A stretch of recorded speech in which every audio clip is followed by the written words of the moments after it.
Welcome to this edition of UCentral News. I'm Eden Jones. And I'm Jackson Rowbottom. So it looks like we have a lot to expect with the weather soon. That is true, especially coming up tomorrow. CJ is going to tell us a little bit more. CJ, what do you see going on tomorrow? That's right, Jackson. We're in for a kind of a wild weather night tonight here in the OKC Metro, but you can't really tell for the weather right now. It's sitting here in Edmond at about 73 degrees, but it's very, very windy outside as well. We've got the wind blowing south at about 25 miles per hour, and that is steady. That is not including gusts. We are seeing some gusts of wind up to 30 and 35 miles per hour. So it is a very gusty day out there today. And as you can see, the humidity sitting about 50%. It's a little bit humid outside, and that's due to the front that's about to move into the state.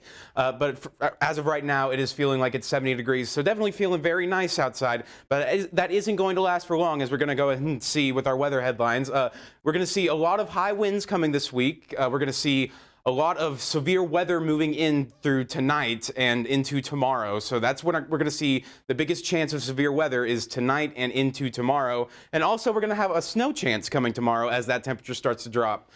We'll go ahead and get into that, get into that a little bit deeper as we get into our show. Guys, back to you at the desk. Thanks, CJ. And the construction on 2nd Street that's still going on. What is it for and when will it be finished? UCentral's Shannon Schwa has the story. The construction on 2nd Street has been going on for a while now and has been affecting students and their daily commutes. I believe they could have tried to minimize what they're doing. Expanding the road right now, I mean, I don't see the necessity in it. Driving there is kind of haphazardous. What used to be a natural four-way intersection that even then people have a hard time dealing with four-way intersections already. So when you cut off a lane for each one of them, it immediately causes confusion and also backs up traffic. But what is the purpose of all this construction?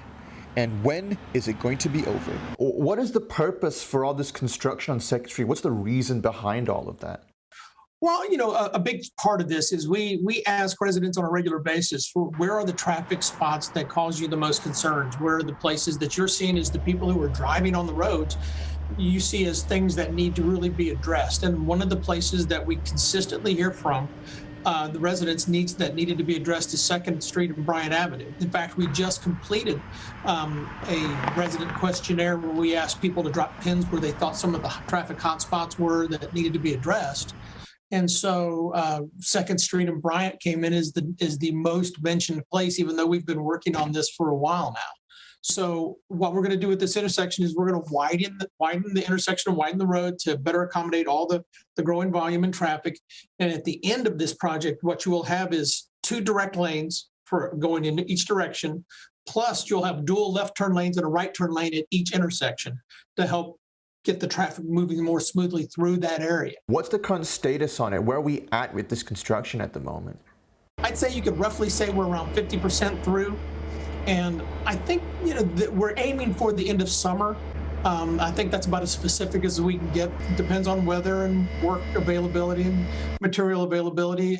But with cooperative weather, we're hoping that we'll have these intersections and the project completed, at least for the most part, by the end of summer. From Edmond, Oklahoma, I'm Shannon Schwa, UCentral News. Thanks, Shannon. And UCentral will keep you updated on any new changes from the construction site. That's right. And today, the state health department reports 1,047 new COVID-19 cases. It's a major decrease from where we were at this time last month, when new cases had reached over 14,000. And the White House says more than 50 million American households have received their free COVID-19 tests from the federal government. But government officials face a more complicated picture when it comes to guidance on indoor mask use right now. Top officials addressed the topic today, and Karen Kaifa has the latest from Washington. As governors across the country from both parties ease mask mandates, the Centers for Disease Control and Prevention said new federal guidance could be coming soon. If and when we update our guidance, we will communicate that clearly, and it will be based on the data and the science. Despite the drop in the number of COVID-19 cases nationwide, CDC Director Rochelle Walensky said federal decisions will put another metric in focus. We must consider hospital capacity as an additional important barometer.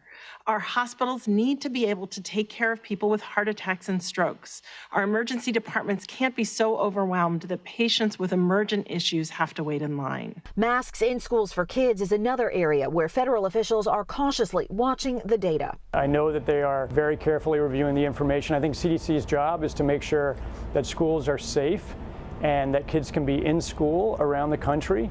Public health experts say optimistic trends aren't a reason to let up yet. The game clock is still ticking. We can't afford to pause, and we can't afford to stop playing while the movement is still in motion. An ensemble forecast from the CDC published on Wednesday predicts a decline in COVID-19 related deaths over the next 4 weeks for the first time since late December. In Washington, I'm Karen Kafa.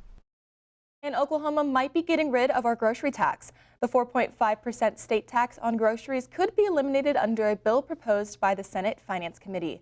Governor Kevin Stitt endorsed the idea last week at his State of the State address. The elimination of the tax is estimated to cost the state $306 million annually. And in honor of Black History Month, UCO design students have put together an exhibit called Curating for Equity. The mural honors Black designers throughout American history. And this will be available to view starting Friday in the entrance of Mitchell Hall. And UCO will host the Black Leadership Panel tomorrow at 2 in the Nye Ballrooms. UCO's Dr. Janita D. Sims will moderate the panel with distinguished panelists representing local business owners, executives, community leaders, and educators. Panelists will discuss their career paths and obstacles they overcame to become the community members they are today. And after the passing of a restrictive anti-abortion law in Texas, 2 abortion providers in Oklahoma saw a rise of Texan women seeking out services. Officials from Trust Women and Planned Parenthood said that some women from Oklahoma are being forced to seek abortion services in other states because of 2-week wait times for services in Oklahoma. Co-executive director of Trust Women, Rebecca Tong, said, "We're being forced to turn people away in desperate situations." And the Senate Education Committee voted 8-7 for the bill called the Oklahoma Empowerment Act. The bill would allow public funds to be used to pay for a student's private or homeschool education.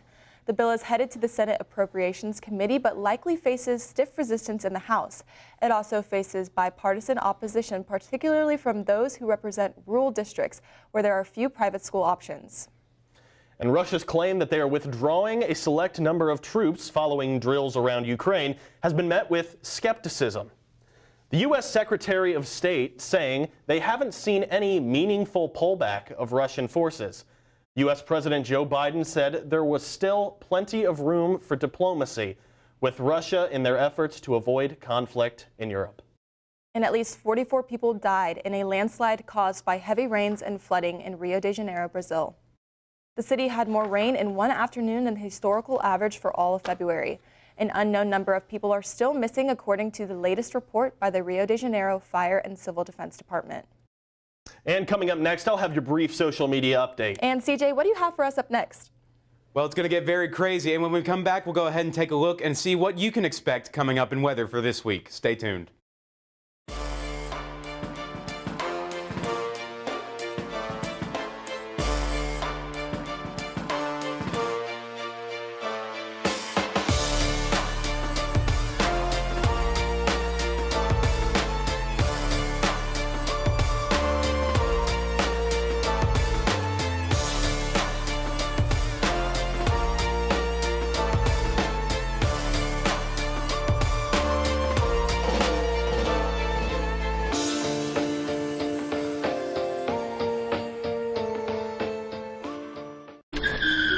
If I could go back and change it all,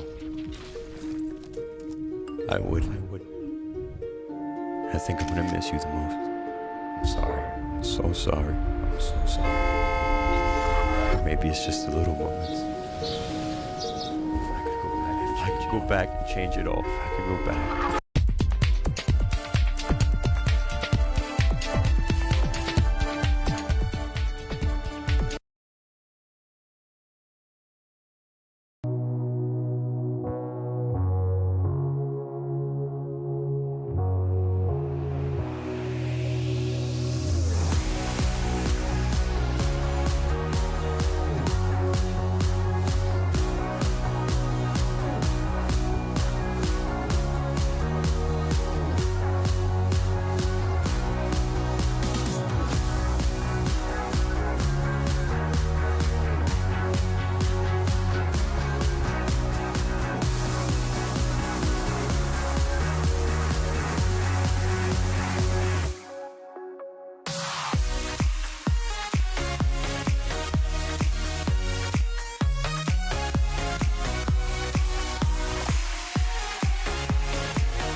Sometimes the things we do or say can make others feel hurt, excluded, or isolated. Everything you say and do creates an impact. How am I supposed to save the whole world? You can't think about saving the world. You have to think about saving one person. Because of you, someone's entire life can change. You don't have to be a superhero to have a positive impact. Friends? Friends.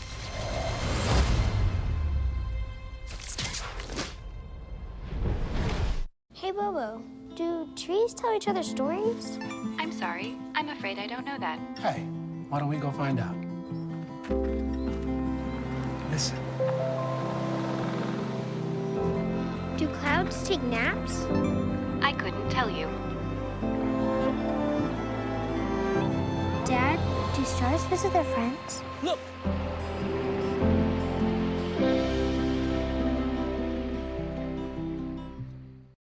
Welcome back to UCentral News. Here is your brief social media update. Apparently, Aaron Rodgers and fiancée Shailene Woodley have reportedly decided to call it quits after nearly 2 years together.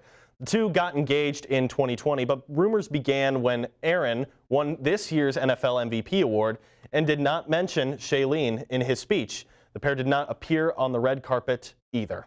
And multiple sources have said that while Shailene was supportive of Aaron's career, he put football first. And they were barely spending any time together, and that made neither of them happy. And we have a lot to cover in weather today. Let's go ahead and check in with UCentral's Christopher Craig to see what's happening. CJ? We're having a very crazy weather today as we're going to go move into the evening. And as we'll go ahead and take a look at our weather headlines. We're going to see a lot of high winds. We're going to see those winds start to pick up a lot in the state, around the state. We're going to see a lot of gusts up in the 30, 40 mile per hour range. It's going to be very windy out there. And we're also going to have a severe weather chance coming this evening as a storm front starts to move throughout the state. And due to that storm front's also going to bring in some Arctic air. And we're going to have some snow chance coming tomorrow following that rain. Let's go ahead and check out our current conditions around the state right quick. As you can see, it's feeling very warm around most of the state. Guymond and Woodward being the exceptions, sitting up there at about 56 and 63 respectively. But as we start to look down towards the south part of the state, you can see it's still very, very warm, feeling very nice here in the state. But that is quickly going to change as we start to move into the evening tonight. As you can see, coming up, the low is going to be 33 degrees with very stormy skies. We're going to have winds blowing south at about 10 to 20 miles per hour. It's going to be a very nasty storm. Lots of rain, lots of precipitation, lots of rain falling down from the sky. As you can see, 100% chance of rain tonight. It is going to be a wet night tonight, and it's going to be a very cold night tonight. Let's go ahead and check our lows around the state. As you can see, the temperature is going to drastically drop as we start to move into the evening tonight. As you can see, Guymond sitting at about 19, Woodward 23. Oklahoma City, not too bad, sitting at about 35 degrees. Not below freezing just yet, but we are going to get there as we move into the next days. As you can see, tomorrow's highs are going to be very, very low for what we're expecting. Oklahoma City, 37 degrees. Woodward, 32. Enid, 29, sitting up there very, very cold, as you can see. And in the southern part of the state, Idabel, Ardmore, McAllister, you guys aren't going to get that quite just yet, but that storm front is going to start to move into you guys tomorrow and into the weekend.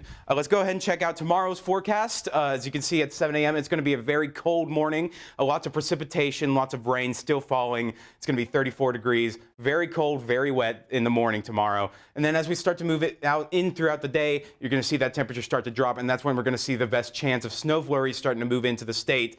And then it's going to start to clear up around 5 p.m. as the weather system starts to move out of the state of Oklahoma. Let's go ahead and check our 7-day forecast real quick. As you can see, we have a 100% chance of rain here today. As we can see, the temperature is going to drop from 73 all the way down to 33. And then on Thursday, it's going to be even colder, 35 degrees being the high, 21 degrees being the low. As we start to move into the weekend, we're going to see what temperatures start to come up. It's going to start to feel very, very nice moving into next week. And then next week, we're going to have a little bit of a chance for storms on Monday and Tuesday as that weather starts to get warmer. Guys, that's all I have for weather right now. Back to you at the desk. Thanks, CJ. And coming up, UCentral's Tyler Lersch will feature a new segment for the show, and you don't want to miss it.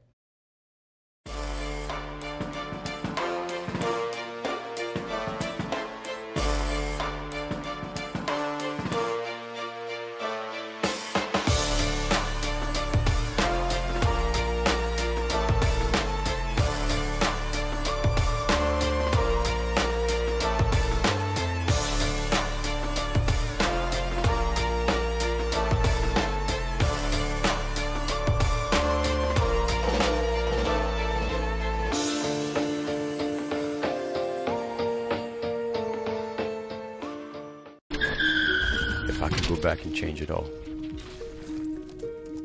I would. I think I'm gonna miss you the most. I'm sorry. I'm so sorry. I'm so sorry. Maybe it's just the little moments. If I could go back and change it all, if I could go back, I would. But I can't.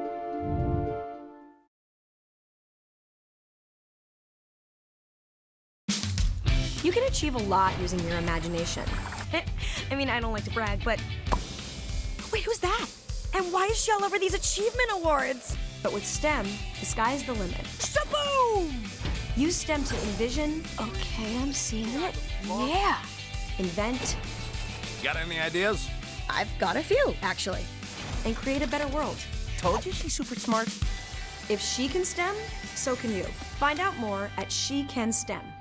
In the land of wonder and awe, you won't believe you see what you saw. Where there's something to do for young and for old, where stories are written and then they're retold. Visit Travelok.com today. Come see for yourself and come out to play.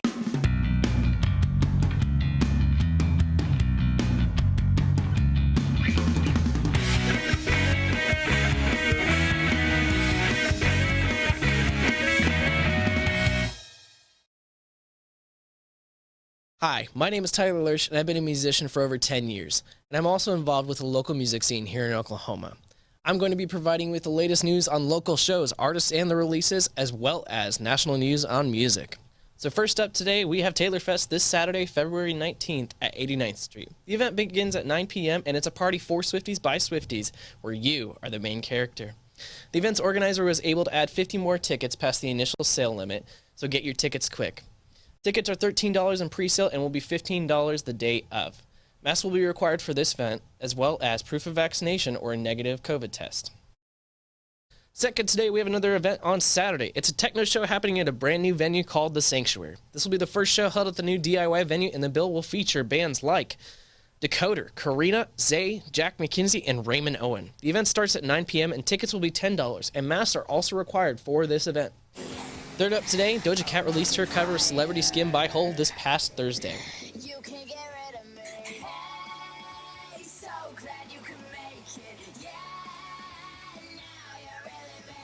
Hole's original track was released in 1998 and spent 4 weeks at the top of Billboard 100's top alternative tracks.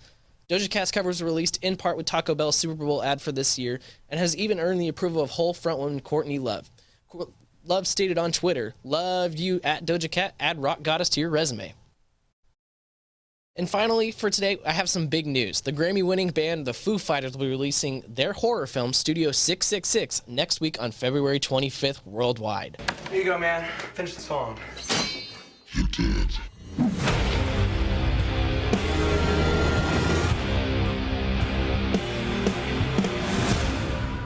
The film was written in part by Foo Fighters frontman Dave Grohl and will feature several new songs by the band. The film itself follows the band as they enter a haunted house to record their 10th album. On Valentine's Day earlier this week, the band posted a song to their official YouTube channel titled March of the Insane, with the artist named Dream Widow following it. If you want to see Studio 666, tickets can be found online for local movie theaters here in OKC. Well, that's all I have for you today. Back to you at the desk. Thanks, Tyler. And coming up, we're going to have your UCentral Sports Update. Devin's going to bring you that. Don't go anywhere.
Sometimes the things we do or say can make others feel hurt, excluded, or isolated. Everything you say and do creates an impact. How am I supposed to save the whole world? You can't think about saving the world. You have to think about saving one person. Because of you, someone's entire life can change. You don't have to be a superhero to have a positive impact. Friends? Friends.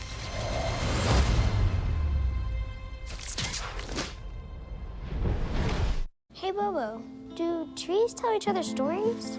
I'm sorry. I'm afraid I don't know that. Hey, why don't we go find out? Listen.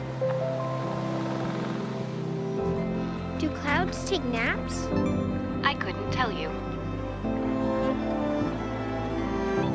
Dad, do stars visit their friends? Look!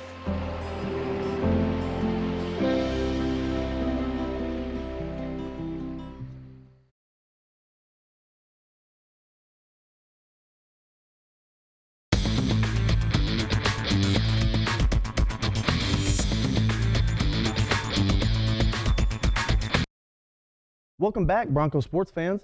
Hope you had a wholesome, wonderful Wednesday. I'm Devin Bajek, and this is your sports update. Earlier this week, I was able to spend some time with Landon Wood. The junior outfielder leads the team in most offensive stats to start off the season. I was able to learn more about him and the team. I think if I could just remember to stick to who I am as a player and know that I'm not going to go out there and hit a bunch of home runs.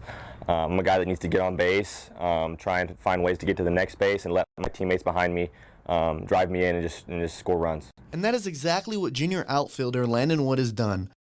Batting .571 and 21 at-bats, UCO is Landon's third school. I asked him what makes UCO different. A lot of great teammates. I'd say being here, the one thing I've really enjoyed the most is just the bond that we've created as a team. The camaraderie is incredible, and just the energy we bring to practice and into games is really fun. The 2022 season is very much in its infancy, but the team has a sense already of its identity. An idea of what our identity is right now is just very versatile. You know, we got guys that can hit home runs, we got guys that can run fast, we got different kinds of pitchers that can throw hard, throw good curveballs, things like that. Just a very versatile team right now. In order to achieve their goals, Landon says the team, they'll have to stick to who they are. I think this team can be really good. I think that to find that success is just remember to stick to who we are as a team, and as we continue to find out what our identity is, to just stick to that and remember who we are and what we can do, and that no matter who's across the field, just remember to play baseball and just enjoy it. Speaking of Bronco baseball, they achieved their 4th win of the year last night, 17-7 versus the Tigers of UCentral. Today they are playing against Southern Nazarene, hoping to improve to 5-3 on the young season. The women's basketball team is looking to earn a 15th victory tonight versus Rogers State. The Chos will lean on senior Kelsey Johnson, who was the first player in the MIAA to reach 500 points. She averages 21 points and 9.5 rebounds a game. She'll need another huge night for the Chos. The men's basketball team will also be playing Rogers State tonight as they look to improve to 21-4 on the season and keep pace in the conference standings with Northwest Missouri State. UCO is currently 1 game back and ranked 2nd in the MIAA. They'll look to keep the W's rolling in. That's it for me with sports. I'll send it back to Ethan Jackson at the desk. Thanks, Devin. And we're going to have one last look at weather, but also we're going to be talking a little bit about Bronco-thon coming up. Don't go anywhere.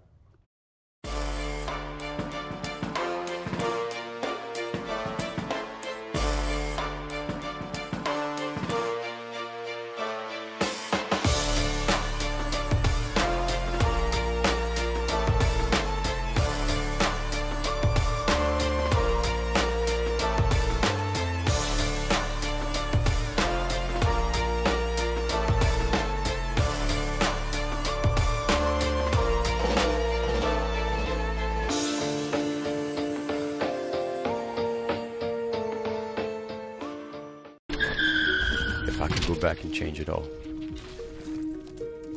I would. I think I'm gonna miss you the most. I'm sorry. I'm so sorry. I'm so sorry. Maybe it's just the little moments. If I could go back and change it all, if I could go back, I would.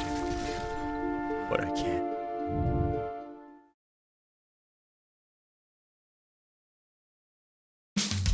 You can achieve a lot using your imagination.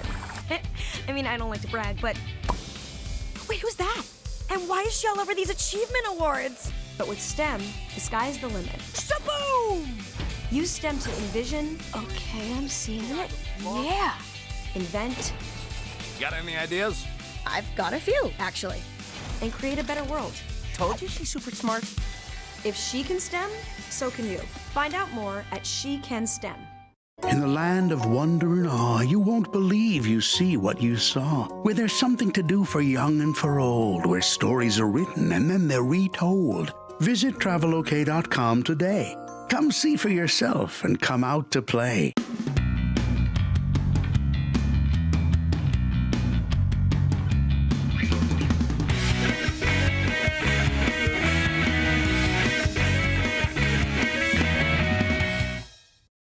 Welcome back, Broncos. And it looks like Broncothon is hosting a Give Back Night. Support the Children's Hospital Foundation from 5 to 7 tonight by shopping Kendra Scott's new spring collection at the Edmond Spring Creek store. The spring collection includes new earrings, necklaces, and bracelets. If you cannot make it to the Spring Creek store tonight, don't worry, there's also an online shopping opportunity. Kendra Scott will donate 20% of purchases from tonight to benefit Broncothon. Now let's toss it to CJ for one last look.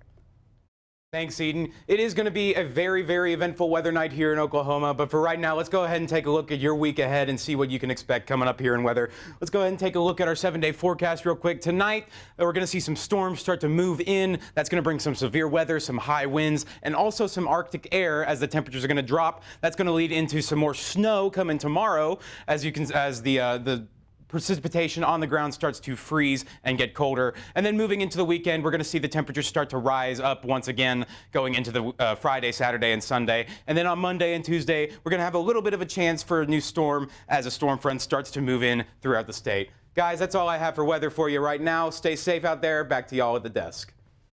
Thanks, CJ. And yes, with the crazy weather, it is very important that you guys stay updated on your UCO emails.